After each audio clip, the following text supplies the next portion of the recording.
Hi, Karen. Hello, good morning. Good morning. So here's Katja as well. Hi. Hi, Katja. Hi, Karen. Welcome. Thank you. How are you doing?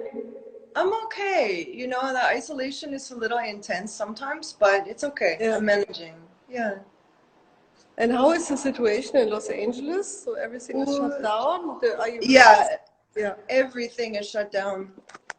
Like everything. So, except the grocery stores are open, the pharmacies are open, and the hospitals, of course, are open, but that's it.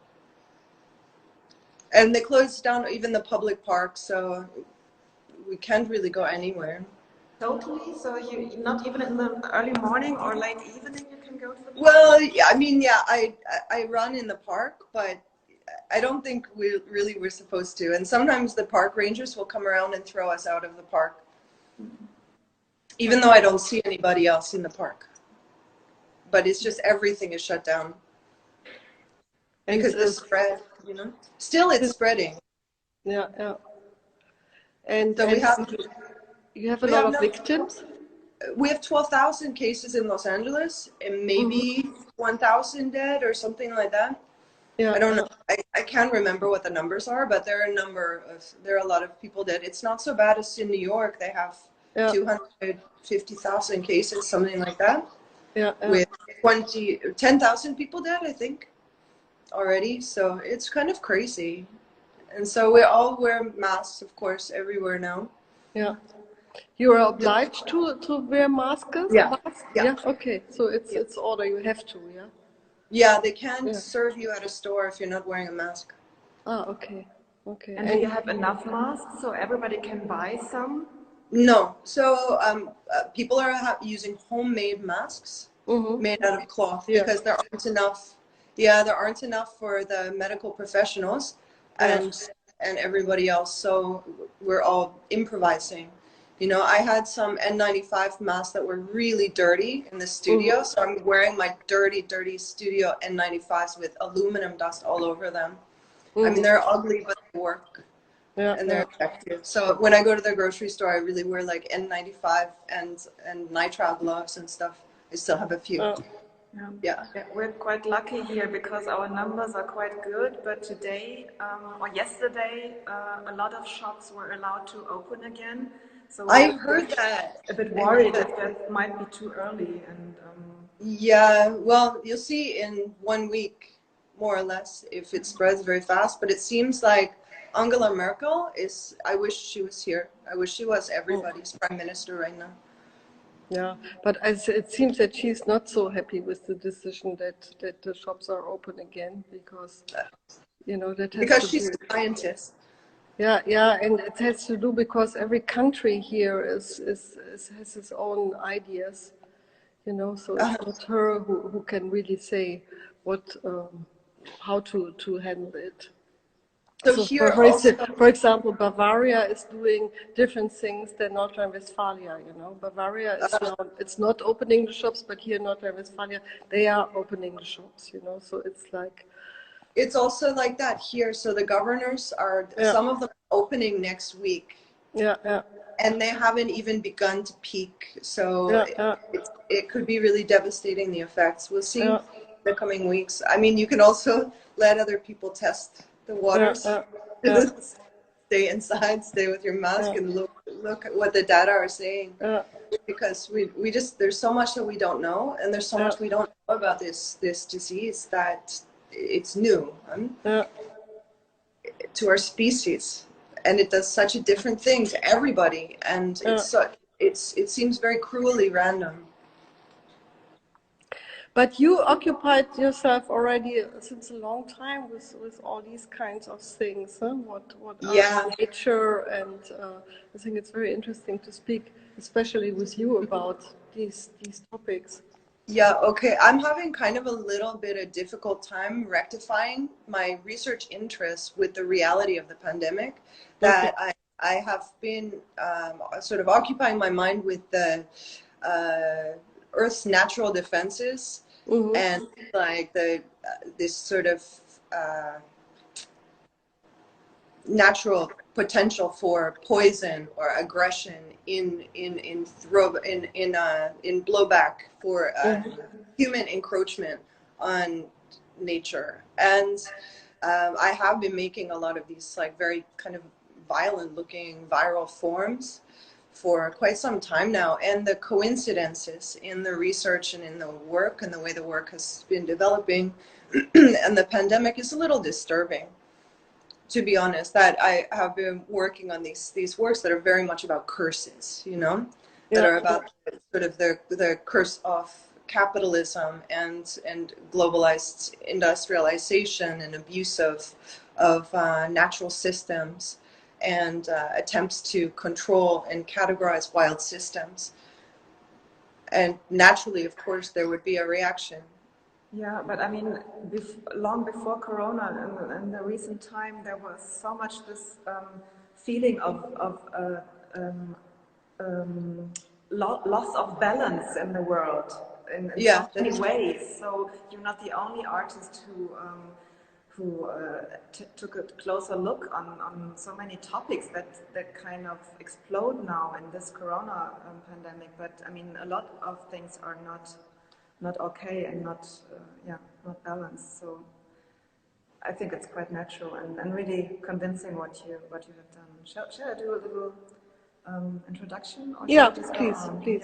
Yeah. So maybe we can just introduce you a bit to our public and just try to sum up a bit who you are. Maybe you go there and I show your work as well. Do you want? I'm in my studio. I can also, if you want to see some things. Yeah. So yeah, I'll switch the camera. Okay, so then Katja, go ahead, please. Karen Lofgren is today with us. She's originally from Toronto and lives and works in Los Angeles. She works across sculpture, installation, works on paper and sound, and her artistic practice is closely linked to her researches in the relationships between cultural systems and natural or wild systems. She studied at the Ontario College of Art and Design, and she holds a Master of Fine Arts from the Cal Arts Institute in California.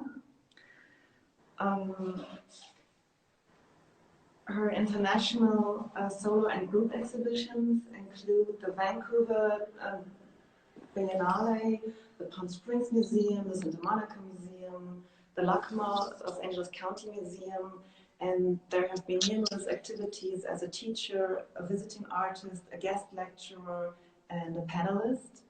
And she received in 2019 the Pollock Kresner Foundation grant, and in 2017 and 18 a Fulbright Scholarship and Fulbright Core Scholar Award. And during what's really, really interesting and what we have to talk about to her today, during a year-long residence in the Amazon rainforest in Peru, she learned so much about indigenous healing plants and indigenous healing rituals, being very aware how much colonial power oppressed indigenous knowledge. And this was followed by a 6-month research in the UK in libraries, archives and museums on the history of medicinal practices and knowledge in the ancient world. And all this was translated or transmitted into her art, and especially into a group of sculptures around the keywords the cure and the curse, or the curse and the cure, what is to cure. And we can show today some of these fascinating sculptures, these amazing works, which have been exhibited in the first part of our group show on equal terms. Yeah, and that's Victoria Amazonica. Here's the first drawing for that piece. Karen fantastic! About it herself, yeah. It's a huge wall piece. Have you seen how big it is? Yeah.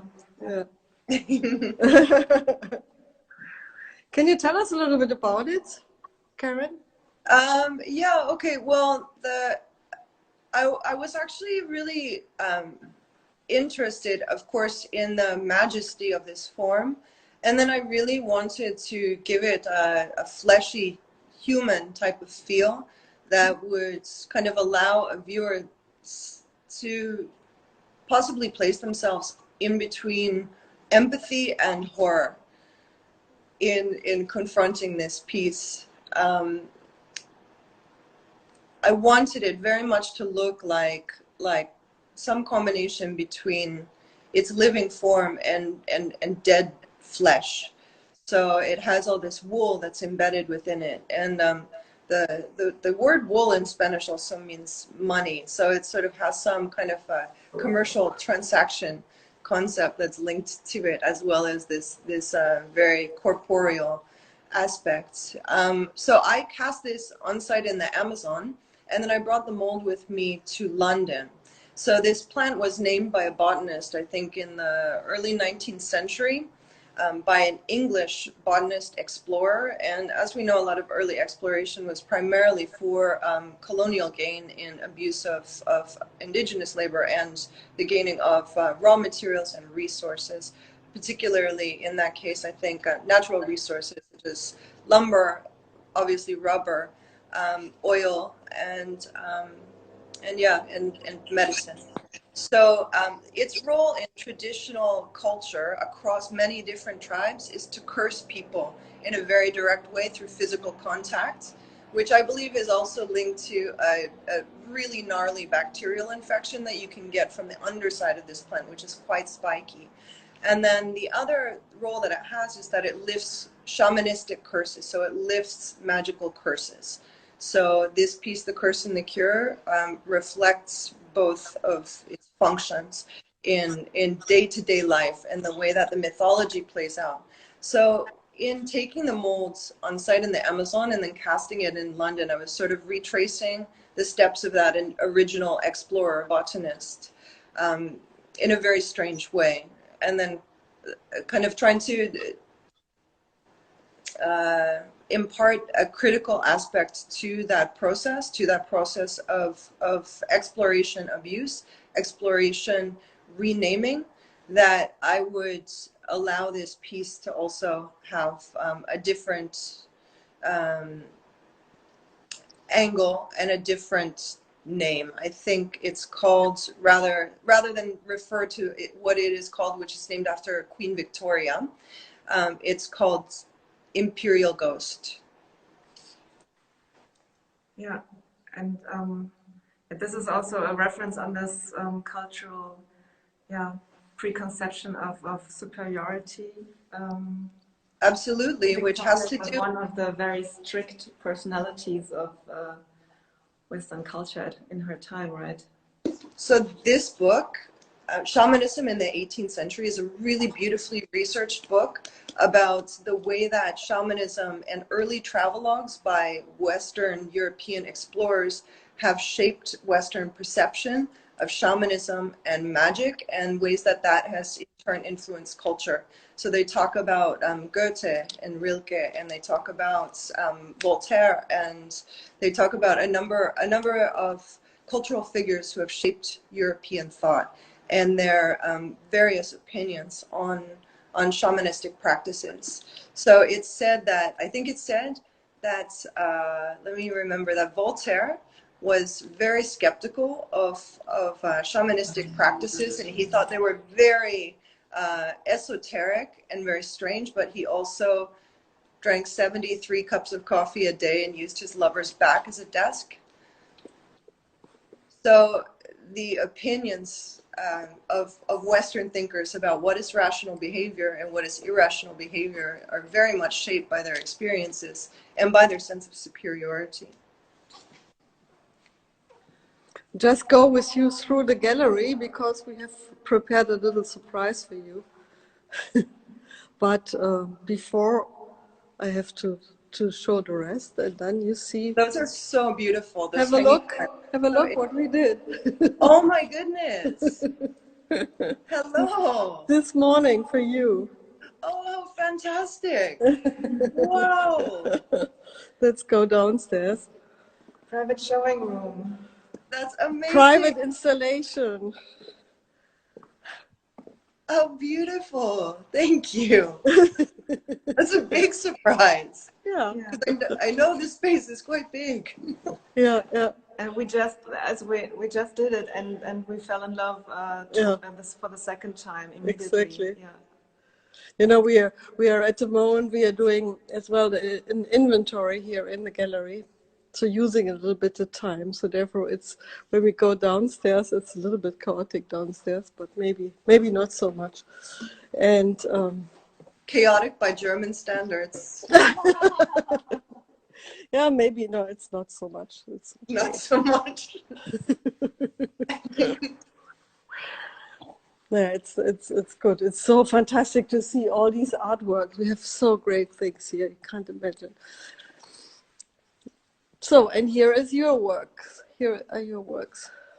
So now that Defender piece, this is the first one that I made in that series, which was very much about encroachment on wild systems and about the invasiveness of our own species as colonial powers, the invasiveness of Western culture on the world, and then referring also to natural defense systems of creatures in the natural world. Who is defending himself, and who are the invaders, right? People. Exactly. Yeah. This is an example because the spikes are pigeon spikes. So the devices, well, the objects with which we keep pigeons from landing near our windows, and pigeons are a species which we called to live near us as a cultural follower, and now we want them not to sit next to us, right? So yes. Call them and then chase them away. Yes, they were very, very successful invasive species that was brought into the city of Rome. Here's another one. Yeah, and at the same time, it looks so yeah, almost abstract. It's a combination of materials, but so fleshy and organic. It's really, at first sight, it's hard to tell what it is made of. Is it soft or solid? And then it has these veins. They have these veins in them that are made out of red wool that's embedded within this epoxy resin. And a lot of people have thought that they're glass sculptures, but they're made out of acrylic pigeon spikes. But it really looks like a giant caterpillar. It does. It does. And it was inspired by giant caterpillars. So there are these giant caterpillars in the Amazon, which turn into very beautiful butterflies, but they're extremely poisonous, and they can actually kill you if you touch them. Yeah, but there are many insects or animals who give a serious warning before spreading their poison. They use this, yes, the red and black color pattern or something. So, or just beauty. Yeah. Like if a natural form has colors like this, you want to stay away. Okay. Or especially fluorescent colors. So the caterpillars that I was looking at when I was thinking up these pieces, I was actually in the Amazon at the time. I think it was sometime during that Fulbright year, but I was back in the Amazon, and I was looking at and thinking about these defense systems within nature and how they can really be quite brutal. There are animals in the world that can liquefy your intestines if you even touch them. Have you ever been afraid while being in the Amazon rainforest, or do you feel at home and safe and welcome in this? Well, I'm not like Werner Herzog was really devastated by his experience in the jungle, and he had really disgusting descriptions for it. I think the endless fornication of the jungle was a term that he used quite liberally. He said that the birds don't sing, they scream in pain. And if you're there and you're having a difficult moment and you start to think about these quotations, you can really drive yourself completely crazy. You know, so if you start to position your psychology in a defensive or paranoid way, that the sounds of the jungle can actually really swallow your mind, because it's just you and those sounds in many cases. But for me, that was not my experience. I actually am very comforted by the music that is the jungle. And for me also, listening to a lot of the music that I really love to listen to, which is mostly like minimal ambient music, makes absolutely no sense in the jungle, because that's what it is. So I spent a number of nights really recording the frog song, and the frogs are very, very loud there. And there are thousands of different kinds of frogs, and they're all singing at the same time. They sound like, and the bats and the frogs actually sound like birds. The monkeys also sound like birds. But everybody really sings together, and you get lots of different layers of sound. And you become very accustomed to it, so much so that if you sleep in the city for a night, it's very disturbing. The lack of sound doesn't allow you to sleep. So I really sleep like a baby when I'm in the jungle, because I find it like a comforting, rhythmic, droning sound that I can just allow to be background, and it will never drive me crazy. Because if you decide that it's comforting and you decide that you're at home, you're much safer than if you're concerned about it. No. But it's strange. Even learning how to walk in the jungle is something that takes some time. Yeah. It's really funny to watch Westerners walk with indigenous people in the jungle. It's super hilarious that you could never imagine people more awkward or frightened. Yeah, I just wanted to tell a little story about my experience with the birds singing, because I had the other way around here in the gallery. I have a garden, and I know a bit about the typical birds in our, well, in Germany, so I can distinguish some of their voices. And I know how a bird sounds when a cat is climbing up the tree and having a nice breakfast. So we had in this little garden here in the gallery a bird really screaming for help or in emergency for quite a while. And we had a very young intern. And at a point I said, wow, what's wrong with this bird? What's happening to this bird? And this intern, a very young person, said like, what's wrong with this bird singing? I said, it's not singing, it's screaming. Oh, to me it sounds like pure joy. So that was like taking really an alarm sound for a nice bird singing. This can happen in a city when you're really not used to making the difference, or what.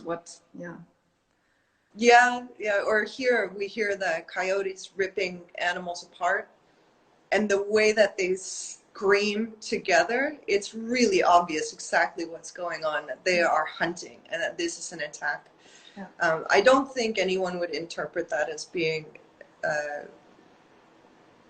any kind of a comforting, cheering chorus. It's quite horrific. But in the jungle, I think wildlife in the backyard. Yeah, I mean, it's possible some of the birds in the jungle are screaming in pain, but there are so many that are not, that they create a lot of different layers of sound. Or monkeys, when they see humans, I don't know that they're not screaming, hey, these guys are gonna shoot us, run everybody, which they probably are saying to each other, but they just like look cute and sound great to me. Yeah. You know, they just like, they chirp like birds. You can call them like this, and they come to you. The young ones, the old ones remember when they were being hunted, and they're frightened and they stay away, but the young ones will come. Yeah, when you say there are so many different layers, it combines to what you wrote in one of your artist statements, that these natural systems are so complex, so much more complex than compared to our attempts to put nature into categories with our Western dictionary knowledge. Yeah, and one thing that's interesting, particularly in the jungle, but I think for any natural systems or most natural systems, they're actually so little studied. So biologists often spend some weeks or some months in the jungle to try to look at ecosystems, but the ecosystems are so different in every little patch of jungle that there's no real way to get a sense of the biodiversity or even to categorize those animals and those plants. And I mean, certainly there are ethnobotanists and botanists who have lived for many, many, many years and made a lot of kind of interesting pharmacological discoveries in the jungle, but there are a lot of problematics related to that too, which have to do with the monetization and again the economic imperial abuse of indigenous knowledge in this case, because they're getting those recipes from people that have had them for thousands of years. So, and there are people in the field who are trying to be much more ethical about that and to include those communities as beneficiaries of the pharmacy developments of the monetization of their knowledge, that some of that money then goes back to the community. But I'm not sure how widespread those ethical practices are. And did you establish your contacts to the communities where you live yourself, or did you have? It was quite random, actually. It was through a residency program that is now defunct because it was problematic in a similar way, in a way that was fairly condescending and, in my opinion, also abusive of indigenous communities. Insofar as they were asking a lot, they were asking for a lot of knowledge sharing, and they weren't offering very much in terms of benefits to the community. They said something like, our presence there is their present. You know, my presence is your present. It's like, no, that's not enough. You have to offer support, like systems of support, if you're going to be asking people to take time away from a subsistence lifestyle in which they are farming and fishing to spend time doing tourism. Then they need compensation because that's taking food out of their mouths. So anyway, it was a very problematic residency, but even in that context, I was able to meet people and to establish other contacts. Yeah, so you always have been a traveling person worldwide. I don't know. Yeah. I guess so. Yeah. Well, I used to be married to a Swiss, so I spent a lot of time in Switzerland when I was very young. And my ex's father was the Swiss correspondent for Latin America, so I spent some time in Argentina when I was like in my early 20s as well. But I have traveled very little but I mean, maybe, I don't know, maybe not by average standards. By average standards, probably I have traveled a fair amount. And I mean, I've lived in more places than most people have lived in, I guess. I've lived in more countries. I've lived in 4 countries, but it's still not very much. Yeah, maybe also because I know that your understanding of the world is a combination of alternative or different cultural concepts, because you grew up in a community which was very open and yeah, you described this as a alternative. Yeah, it was. So I grew up on an island. Spirit. Yeah. With a lot of like-minded people. It was one of these like hippie back to the land communities. I was born in 1976, and then that community was fairly well established then. So I lived on an island with no cars and no stores and no strangers. So we had a great deal of freedom. So I could get up at 5 in the morning and go for a walk by myself on the beach when I was 4 years old. You know, and not very many children have that kind of freedom in the city, but it was right off the financial district of Toronto. It is still there, and so you're literally 15 minutes from the city center, but completely disconnected from the city. Wow. So it was like there was a lot of political activism on the island, of course. And there were a lot of draft dodgers from the United States, so from the Vietnam War, and then there were like abortion refugees too, because abortion at the time had I think it might have been legalized possibly the year I was born, But before that, there were a lot of women that moved to Canada to have more rights and just stayed there, is what it seems like. And then people who were conscientious objectors during the Vietnam War were smuggled basically by the Quakers through the border, like my father. And they influenced the culture in Toronto quite a lot in terms of the mobilization of progressive thought. Yeah, so well, I experienced Toronto as a city of quite open-minded as an atmosphere. So your first contact to the normal urban life was not traumatic for you when No, Toronto. it was very normal, and it was most of my, but it was no, it wasn't normal. Sorry, I went to my first supermarket when I was maybe 6 years old, and it was in the United States because my father moved back to the United States, and What it was the really blew my profession of mind. your father? Huh? What was the Well, profession of your father? he really didn't like his profession. He sold signage and gadgets for an electronics company. Mm-hmm. And he traveled around doing that. And he had all the signage and all the gadgets inside of a motor home that he drove around and sold to different industrial clients. And before that, he was a printer. And I remember him coming home with black ink all over his hands. And I really liked that. And this could happen to you today. It could happen to me any day. Because you always also work on paper and maybe, work with Absolutely. No, there's oftentimes I do have paint covering my fingers. Speaking of your works, shall we have a look at the other three sculptures that we installed here today? And those, I want to say, those are the very first works that I developed in this series, which is now a fairly extensive series. These were the very first pieces from the series that I made during my time in London, when I was just starting to work out what types of movements and geometries I wanted to include. And these are based on ancient healing rituals called pulling through and passing through. They have more or less a human scale, right? Yeah, like almost like figures with these kind of openings that bodies that correspond to different points of the body, different, like the mouth and the eye and the throat and the gut,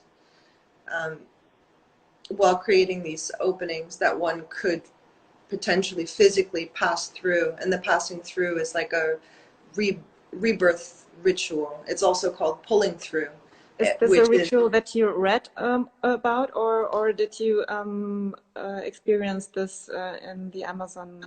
No, I've never experienced it. It's an ancient ritual in the Western world, across many different cultures, and not even only in the West. It's not exclusive to the Western world. There are a lot of sites in India that are also used for similar purposes, or exactly the same purpose, which is to pass somebody through or to pull somebody through a hole or an opening, normally in a tree or in a stone, that allows them to transfer a disease in their body to the object, or it creates a rebirth ritual, or it creates a barrier between the sufferer and their disease.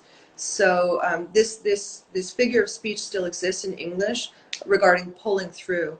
If somebody is ill in English, we ask if they will pull through. Do you think they'll pull through? And that comes very much from this ancient ritual, which was practiced well into the 20th century, and is probably, to be fair, still practiced today. And you think, or you hope that some of these ancient practices who are very powerful and not invasive to the body could maybe be remembered or drawn back to the surface, because many of them are forgotten. They are forgotten, but I think one of my ideas when I started to research this series was about the nature of belief. and the function of belief within medicine and the function of belief within ritual. So it's said regarding shamanistic practices, for example, that they won't work unless you believe in them. But we know, according to science as well, that this is true, that a placebo effect is 30% of the efficacy of any type of medicine. So these types of rituals, if you do believe in them, they actually do work. 30%, that's huge. It's incredible. So Yeah. any doctor that isn't employing placebo effects, in my opinion, is slightly irresponsible. But even that they perform their duties,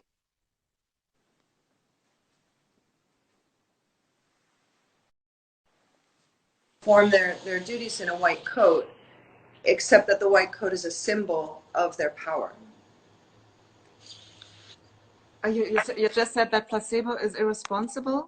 No. I said, if doctors aren't employing placebo effect, I think it's irresponsible. But even when they're wearing their white coat, the white coat, the symbolism involved in that has to do with confidence in authority rather than any practical purpose. I mean, now, of course, there's PPE during the pandemic, but under regular office practice, there's really no reason for a doctor to wear a white coat other than to demonstrate that they are a doctor and indeed can be trusted. But I heard of researches about placebos where the doctors even told the patients that they are going to take a placebo now, but it's going to help them because they researched on, well, they compared placebos to real medicine, and it equally helped, for example, against a chronic pain. And then in the next step, they told the patients, I'm going to give you a placebo and it's going to help you, even if there's no medicine in it. And the patients took it and it helped against pain. So this was a very soft way of treating them. And it was not this, not so much this stereotype of the white coat, but also like I'm being taken care of, something like I'm taking your pain seriously, even though it might not be connected to an obvious illness or something. So, and we're trying to help you without making it worse. So I found this very interesting as an experiment. That is really interesting. Or a clinical I'm going to study. give you a placebo now, and it's going to work. Yeah, yeah. That's beautiful. That's beautiful. So I think I mean, I do believe that these ancient rituals do often serve to convince the mind that something in the body is changing, and that helps something in the body to change. Yeah, or that it depends more on what's going on inside the patient's mind than what's really being exchanged between the body and the outer world. Yeah. Then in this series, I did want to create this like an architecture of healing, I could say, or a geometry that employs certain elements of like sacred geometry, for example, from religious experience that is very well documented globally in all cultures, and some combination of that and then the actual research. So regarding the research, I do read a lot of books. So I have a stack maybe of about 15 books right now that I'm reading that are all about the history of ancient medicine or about different aspects of kind of some esoteric kind of pharmacology, but also with a strong scientific basis.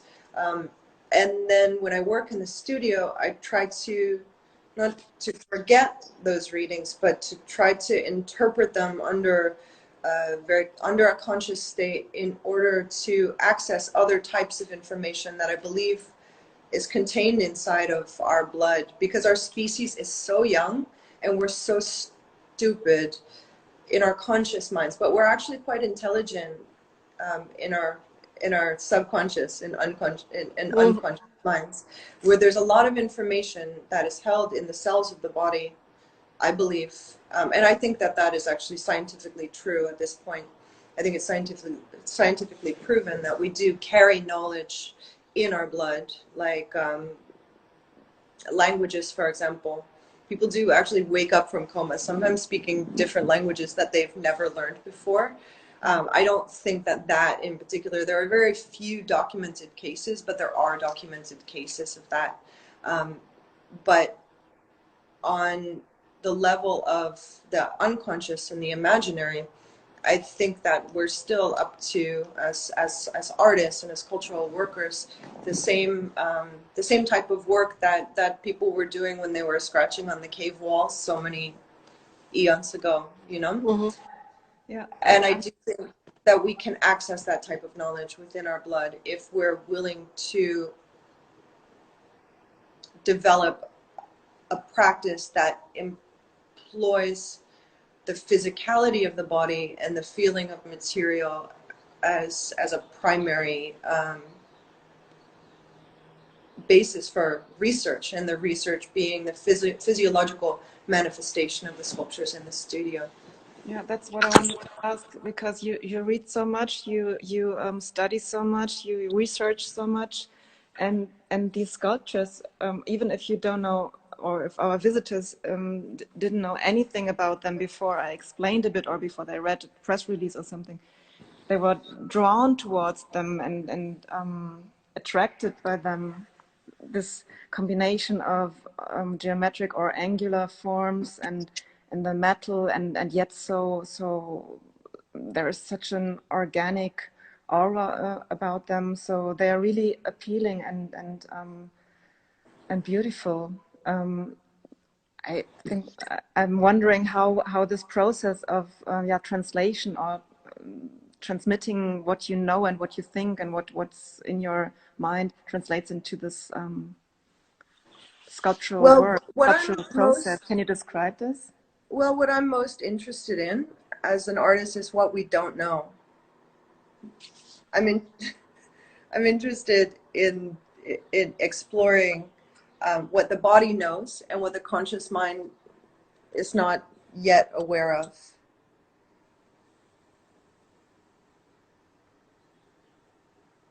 Which is why, even though I do conduct a lot of research, I do try to forget that and have this very different, very, very physical experience in the studio. Is it a way to reconnect body and mind? It's a way to consider the mind and the body as part of a wild system, and because I believe that is true. We are nature, after all, you know? And I think that our blood is quite wild. I think our thoughts that are unconscious are also extremely wild. And I think that we can access that type of information, and we can translate it into physical manifestations just through the behavioral dedication. So for example, I've spent 20 years in the studio primarily by myself, working on this kind of stuff and developing the responses of my body to trace unconscious thoughts. If that makes any sense. I'm not sure if it makes much sense. No, absolutely. It's great to see it. Yeah, I want to show you this piece. It's quite, I mean, it's funny. Is it funny? Yeah, I think artwork is, a lot of it is really quite funny. So this is a group of work which is ongoing. It's still, wow. You're still working on these kinds of sculptures? Yeah, this one is almost finished. I think that in the end, you can see there are actually a lot of reflections on this piece from the pieces that are opposite me, which are in quite bright colors. So that's why it looks kind of pink. Although there is actually some red that's in the sculpture. So it has this kind of veining effect and this metallic effect on the surface. And then the hanger is this vulva form with the hand coming out of it rather than going in, which I think is quite funny. I'll show you a couple other pieces. This one, this double fist piece. with the Figa sign. Mm-hmm. Is this cast in aluminum? Yeah, it's cast aluminum. It's cast in, and then One of a kind or in addition? it's one of a kind. So there are actually in total in the series there are 9 pieces, but each piece has a unique hand finish on it. So this is the only one that is a raw aluminum cast of the double fist. For example, I'll show you another one that's also from the series, which has quite a different treatment and is also a different form. So these pieces are based on Roman army charms for success and to ward off evil, which is a fist and a phallus. And you can see the dick there, and then the Figa sign, which is, well, it means fuck you in lots of cultures. And it's also a symbol of the vagina and the clitoris. So it has this feminine power aspect to it. So these are called fascinare, and that's the origin of the word fascinate. But they're very, very common in ancient medicine. So I went to the archives of the Science Museum, and in the storage, they showed me hundreds and hundreds of these fascinare, and I really wanted to bring them to scale in a different way. So these are now life-size. Well, I mean, maybe that's a little bigger than life-size. Haha. So friendly life size. Yeah, it might be quite over life size. Then I'm making these other pieces, which are a combination of silicone and then solid cast bronze that really look kind of like a beast of burden or something, but they also look like shelter and garment, and there are many things. They're quite brightly colored. As you can see, the sun's coming in and really making it shine all of a sudden. But so what is the material of? This is cast silicone that is like but it's layered like a fiberglass kind of treatment. So there are many layers of fabric inside of these that allow them to be like almost pulled apart by their bronze elements, but then not quite pulled apart. They look like they're being torn apart. This charm, the pink one, is for organs. It's to make organs firm as they were before. So these are all based on ancient charms in old books on curing. This one is to lift curses. Do you have a preferred foundry in LA you work with usually, and do you do patina yourself and so? Yeah, I do the finishing work myself. And normally I hand polish the bronze and do a little bit of chasing work, and that's about it, and do clear coating. But yeah, they're in Ventura and they come here and they pick things up, and they're fantastic. They're called Varios castings, but I mean it's still expensive because after all it's cast bronze. This is a charm for fever. This one, this big black piece. Wow, beautiful. And this is from an old Anglo-Saxon charm. So this text in here, a lot of the texts are gibberish, or they use also Greek letters sometimes. But this is something that you're supposed to write along the arms to cure fever.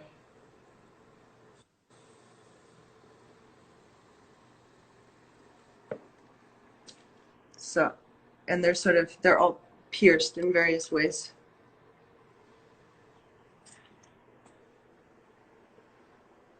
I think this one is the boy. Hang on. A longer view of these pieces. Yeah. Beautiful. And I feel like these ones are feminine. Very. I mean, yeah. You can the impact of the colors is amazing in this silicone material. And yeah, They would look very, very good here in the gallery space. So. Far away. What's 9,000 kilometers? No, more. More. Yeah, something like that. It's a good distance. Yeah. Beam them over. That's what we're just doing. Yeah, we are beaming it. Right. And these are wax castings of leaves that I grew in the garden. So this is a tobacco leaf. Yeah. That I grew in my garden, and I cast in this as soon as I'm able to. I will have this one cast in brass, and then I'm making some new pieces that are hanging from the ceiling that will be with brass tubing and with these leaves. This is Brugmansia, which is like a visionary plant, a hallucinogenic plant, which I also grow in my garden. Okay, do you want to see the plants? Yes. Okay. I'll take you outside, and the sun is coming out, and it looks like it's going to be a really beautiful day here. So that last leaf I showed you is from this plant, which is quite tall. Like I can reach the top leaf, but barely. And it's a very young plant. This is just 1 year old. And this has very long tubular shaped flowers. They're just budding again now, but they'll come really fast.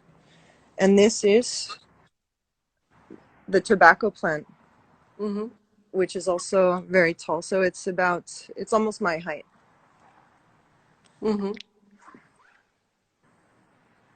Fantastic.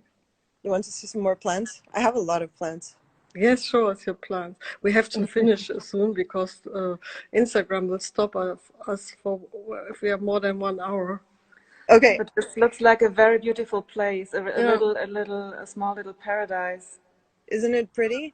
Yeah, this is my work area outside, but it's also a little bit a garden, a lot of garden. It's visible that you have an affection for plants.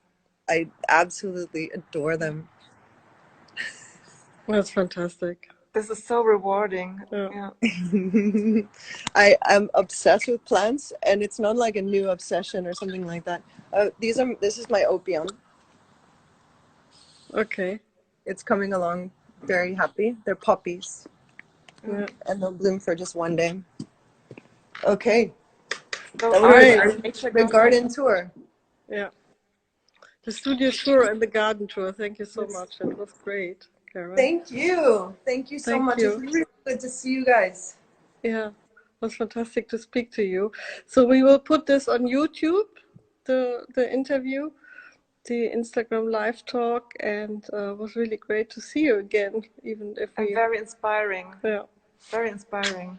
Bye-bye. Thank you. Thank you. Thank you, Karen. Bye-bye. Take care.